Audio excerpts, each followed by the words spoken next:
Alright, we're getting we're getting ready for Paul Henry's the open mic, which is on Wednesday this week. Have have a Viking harassing me. But I am just just about ready to go. So obviously we'll be taping there. See you guys soon.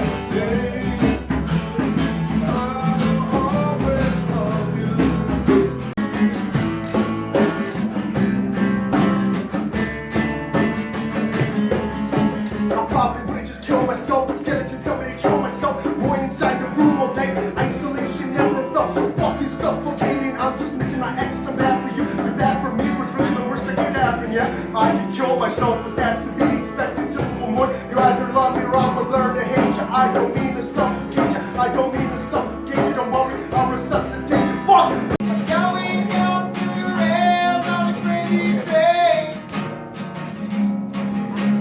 Going up the rails on a crazy train.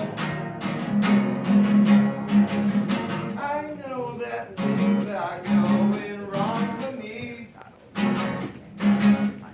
You've got to listen to my words, yeah.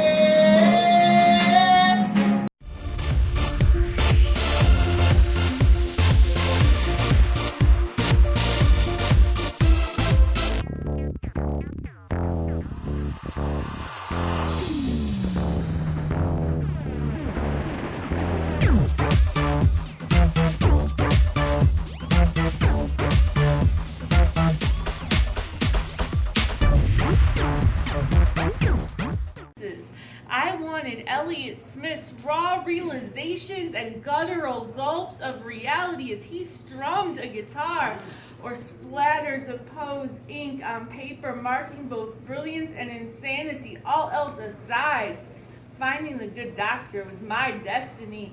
I was gonna fall down the gullet of journalism. Even by age 10, I'd fallen in love with April O'Neil and learned to look around and ask why. Not even 10 years later, I knew the answer was to keep asking.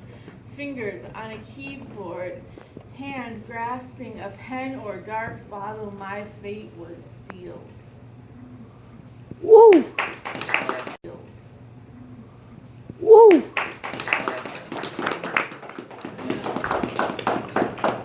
Thank you. So this poem is kind of a weird story. I wrote it in my car in 2015 when my life was kind of really crap, and I shoved it in a book and I forgot it existed. And so when I was looking for a poem to put on my Patreon for the Patreon exclusives, where a poem sits for 30 days before it can be read anywhere else, I found it and I put it on there, and then I immediately regretted it because I really wanted to read it, but I had to wait out my 30 days. So I did, and my 30 days was like Friday of last week. So here it is, and I will tell you, the title was inspired by the Gin Blossoms' 1991 song, Mrs. Rita, which was on an album still fairly popular at the end of the 90s. And it's called Tell Me What's It Say in My Tarot.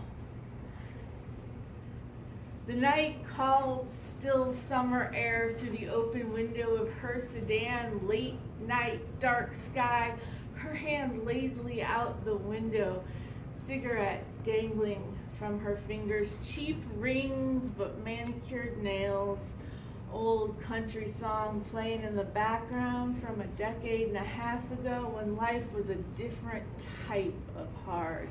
And she always expected to be hundreds of miles away, not in the same 20 miles of the house that took her future and the people who had seen her when she was real. The night calls, but she can't answer the phone, never can anymore leave a message. She laughs, finishes her cigarette, and puts on an older song, windows open, dreaming of running away. Woo! Shadow Bone Cat! Woo! Requests?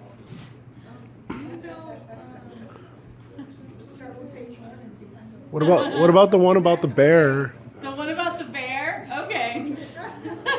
There is one about a bear, actually. Yeah. I know her discography. She's my friend. I know. I didn't just bring up some bull crap. About the bear. I know that's in the evil librarian section. Alright. Time zone, I guess the bear finally came. You left the time zone every weekend, went downstate, drove your old blue pickup truck, and refused to get a cell phone. I asked you what you'd do if you were on the side of the road, truck broken down, attacked by a bear. Your answer? Why would you want to tell anyone you've been attacked by a bear? But I'm paraphrasing, nicer words than what actually passed between us. You didn't take me physically running out of your house as a clear and definite breakup. I left the state and the time zone, escaping your grasp and your words. That was a really good open mic. We ended up getting Moises up there for an actual rapping session.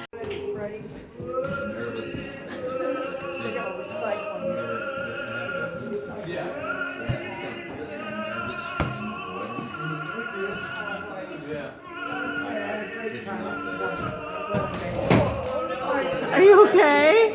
Yes, I'm good. This is a tournament volleyball now. Good night, everybody. Good night. Dive over the chair. The toll, it's literally next to the building. No! No! Oh, it's over. Hey guys. I'm freezing despite the fact that I'm wearing a jumper. It's late, I'm cold, I'm tired, but not in the way where I can sleep. I've been trying to do some packing. I'm trying to do a whole lot of video editing. None of it is going as well as I would like, and of course, because I always have impeccable timing, we all know this, I'm actually hungry at, let's see, what time is it? 2:46 in the morning.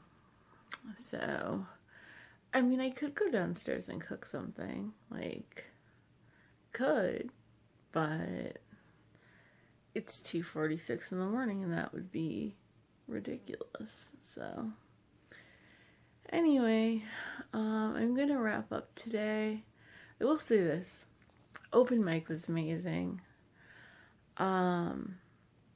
It was incredible, getting to see some of those performances and having the opportunity. I had a really cool opportunity. Dave, the guy who runs the place, he ended up stepping away from the room for a few minutes while I was performing, and he said to me, keep reading until I get back. And so I had the opportunity to read 7 poems, and someone actually requested the one about the bear and meant it.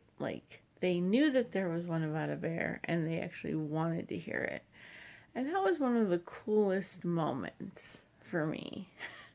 A, because it was about a bear, and that's kind of a thing for me. And B, that someone actually knows my collection well enough.